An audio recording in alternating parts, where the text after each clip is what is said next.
रमनीक पाकिस्तान के रक्षा मंत्री ख्वाजा आसिफ ने गुलमर्ग मीडिया संस्थान से बातचीत के दौरान कहा, देखिए अभी जो पहलगाम में हुआ वो मतलब ऐसे दसेक मामले हैं, दर्जनों मामले हैं। दूसरा चीज ये है कि मसूद अजहर जैसा आतंक का पर्याय आज भारत के सामने आकर के पनाह मांग रहा है। अब्दुल रऊफ अजहर जो है वो मारा गया, तभी तो ये पाकिस्तान वाले बौखलाए हुए हैं, तभी तो ये लोग कह रहे हैं, तभी तो ये लोग जो है हमला कर रहे हैं। अगर हमारे देश को क्षति पहुंचाया जाएगा तो हमारी सैन्य बल उस स्थिति के लिए मजबूत है कि उसका बदला।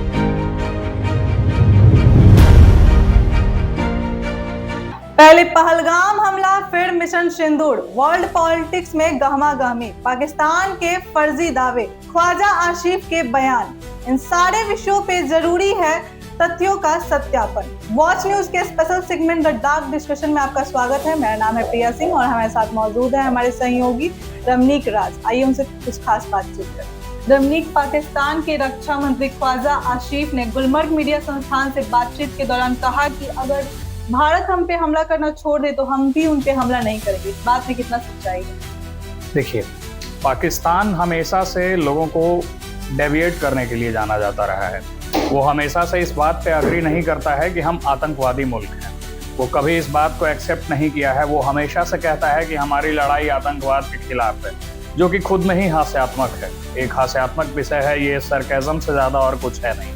क्योंकि हमारा देश भारत आज तक कभी भी किसी भी नेशन के ऊपर में अटैक नहीं किया है। ये हम सब शुरू से देखते आ रहे हैं। ये हिस्ट्री रहा है कि आज तक हमारे देश भारत ने कभी भी किसी भी नेशन के ऊपर में अटैक नहीं किया है। ना ही किसी पे कभी कोई हमला किया है, ना ही किसी को कभी धमकाया है, और ना ही भारत में कभी कोई आतंकी गतिविधि जो है वो पनपी गई है जब तक कि पाकिस्तान का उसमें रोल ना रहा हो। मैं बात कश्मीर की कर रहा हूँ। कश्मीर में कभी कभी कुछ आतंकवादियों का ठिकाना देखा जाता है जो कि पाकिस्तान से आए रहते हैं। तो उनका दावा इसलिए भी गलत है कि बिना किसी भी मतलब वार, अभी तक जितना भी वार हुआ है, जितना भी अभी तक आतंकी गतिविधि हुई है भारत में, उसमें भारत ने पहले कभी कुछ नहीं किया है। हमेशा हमला पहले ये करते हैं।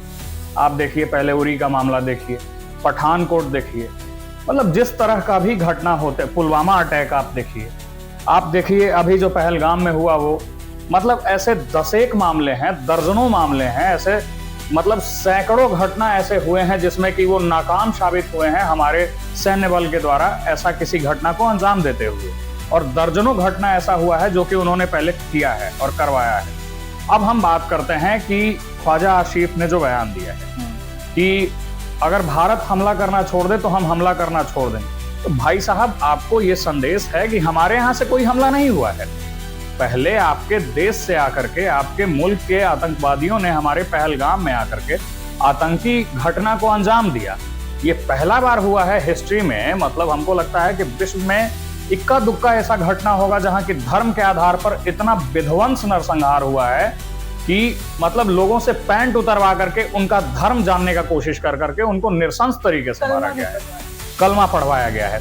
तो ये पहली बार हुआ है। तो हमला पहले आपने किया, उसके बाद जवाब में कोई भी इस्टेब्लिश्ड नेशन, कोई भी डेमोक्रेटिक कंट्री जिसका कि नींव उसका प्रजातंत्र है, जो कि प्रजा के लिए ही कोई राष्ट्र है, जो कि डेमोक्रेटिक कंट्री है, तो वो तो बदला लेगी। अगर हमारे देश को क्षति पहुंचाया जाएगा तो हमारी सैन्य बल उस स्थिति के लिए मजबूत है कि उसका बदला लेगी। अब सवाल ये है कि हमने पहले हमला कहां किया। पहलगाम में पहले 26 लोगों को, 26 से 28 लोगों को जो है मौत के घाट उतार दिया गया, जिसमें कि एक नेपाल के भी थे। नेपाल के भी एक सिटीजन के साथ ऐसा हुआ। तब हमारे देश ने जो है वो जवाबी कार्रवाई की। भारत हमेशा से पोषक रहा है, किसी का भी शोषक नहीं रहा है। आप इस बात को समझिए कि नेपाल का भी एक व्यक्ति मारा गया, उसका भी बदला भारत ही ले रहा है। तो भारत तो हमला करना जानता ही नहीं। पाकिस्तान का दावा है कि भारत का जो राफेल है उसे मार गिराया गया है पाकिस्तान के सैन्य बल के द्वारा, और इस चीज को लेके काफी सोशल मीडिया पे वायरल भी हो रहा है। तो इसकी रियलिटी कितना है? देखिए, जैसा कि मैंने शुरू से कहा कि पाकिस्तान इस विश्व को हमेशा से भ्रामक तौर पे भ्रम में डालते आया है।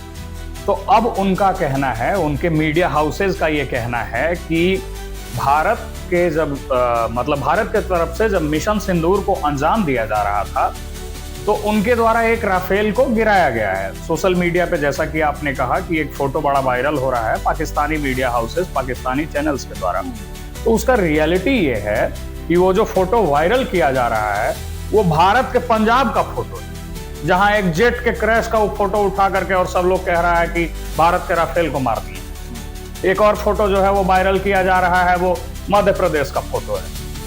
मध्य प्रदेश में एक जेट क्रैश किया था जिसमें कि पायलट जो है वो क्षतिग्रस्त हुए थे, वो लेटे हुए थे और उनको लोग जो है उठा करके ले जा रहे थे। वो सारे लोग भारत के थे, वो पायलट भारत के थे और वो जो लोकेशन है वो मध्य प्रदेश है। उसको भी कहा जा रहा है कि मार के गिराए हैं, पायलट को जो है कब्जे में ले लिए हैं।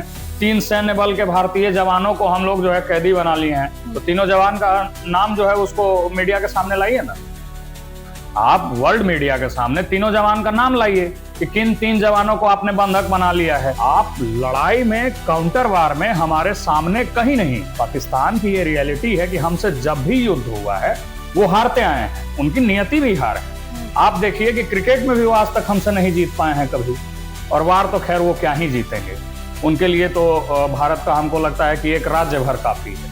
फिर भी बहरहाल उन्होंने ये कहा है कि एक राफेल को मार के गिराया गया है, जिसका रियलिटी यही है कि वो जो फोटो जो वायरल हो रहा है, आप जो वो पिक्चर को देख रही हैं, वो पंजाब का है, जहां की एक जेट जो है वो क्रैश हुआ था, उसका पुराना फोटो है। कुछ भी बना देना है कंप्यूटर पे बैठ करके और कहना है कि हम भारत को हरा, लड़ लीजिए, सामने से समझ में आ जाएगा।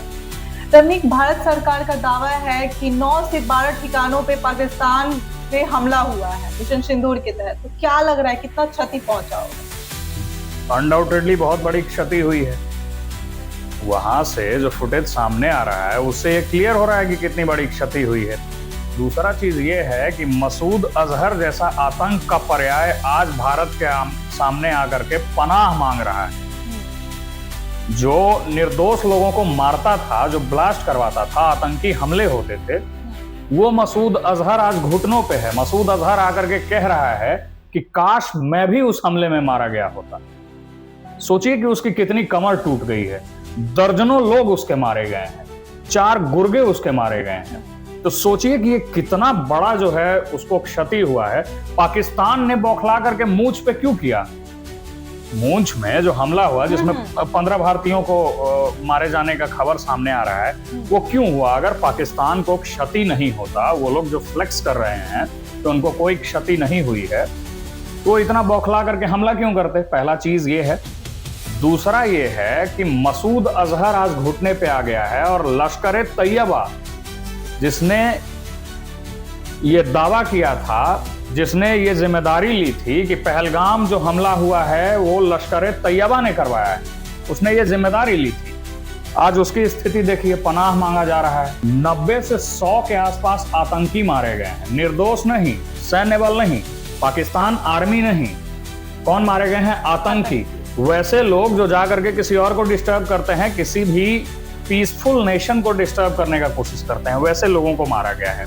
भारत हमेशा से कभी भी सैन्य बल का खिलाफत नहीं किया है, किसी भी निर्दोष व्यक्ति को नहीं चाहा है कि वो खत्म हो। तो बात वही है कि मसूद अजहर का कमर टूटा। तीसरा और सबसे जरूरी चीज कि अब्दुल रऊफ अजहर जो है वो मारा गया।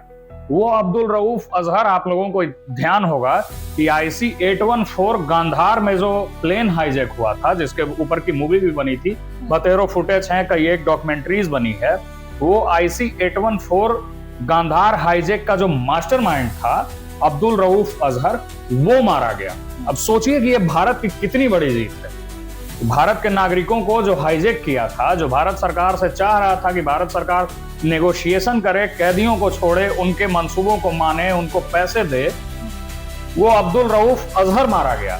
जो काम आज तक अमेरिका नहीं कर पाया, जो काम आज तक इजराइल नहीं कर पाया, इतना बड़ा क्षति हमारे भारत ने दिया है। तभी तो ये पाकिस्तान वाले बौखलाए हुए हैं, तभी तो ये लोग कह रहे हैं, तभी तो ये लोग जो है हमला कर रहे हैं।